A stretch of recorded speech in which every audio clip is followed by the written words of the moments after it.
Joyful vocal strength. I think about all of my amazing students who have trusted me to guide them through this process towards joyful vocal strength. And this quote came to mind.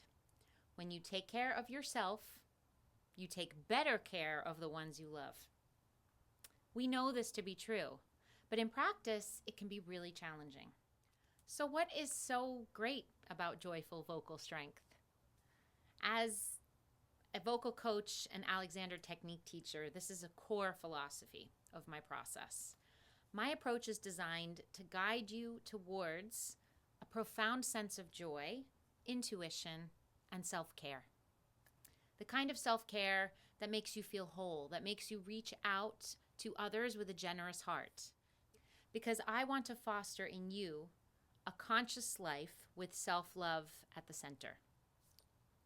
Learning the skills and committing to the practice of your vocal instrument, or any instrument for that matter, can lead to the joy and the strength that will positively impact all areas of your life.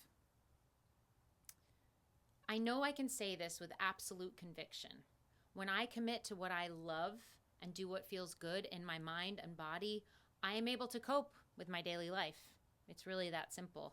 I can call on discipline with ease, the kind required to live a life of gratitude, grounded awareness, and contentment, especially in the political and economic environment we are currently in, right? It's even more important, which is why I'm creating this video for y'all. I suggest 3 steps to get started. Make a list of 10 things that bring you joy. And this list can change over time. Make a separate list of things that make you feel good. So I'll give you an example. When I set up my gear for a gig, now I'm not a wireless techie person. I've been forced to learn to become one. There's a lot of cables, there's a lot of floor stuff. And that sense of accomplishment that I feel when all of the cables are lined up, everything is taped, the sound works, everything's good to go, and I'm on time, makes me feel so good. I did it, right? That sense of achievement for these somewhat simple things makes me feel good, but it doesn't bring me joy. No, I don't like sweating before a gig. I've taken a long time to dry my hair and put my makeup on, and now I'm a sweaty mess. So I change, I regroup. Where I find the joy is when I get to do the singing, when I get to perform, and when I get to connect with even just one person who is enjoying the music that I'm creating. That brings me joy. So they can be different things, but they can also be one thing. So singing, when I make these lists, is always at the top of my list. It's my go-to. You can't be sad when you're singing. You can't feel depressed when you're singing.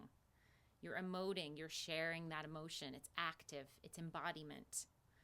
So maybe singing isn't the one for this exercise, but I want you to pick one thing that shows up on each list, something that's combined, that makes you feel good and brings you joy.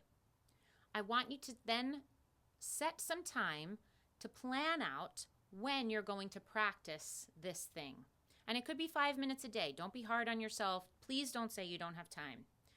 Take some time to reflect on your weekly schedule. How are you spending your time? And it's okay. Just answer that question. How am I spending my time? What could if I'm a busy person, which I know we all are, if there's one thing that I could let go of to make space for this practice, this one thing that brings me joy, I ask you finally, this is the final step, to please commit. Commit your time, a few minutes a day, to that thing that you love. And see what comes up. Let me know how it goes.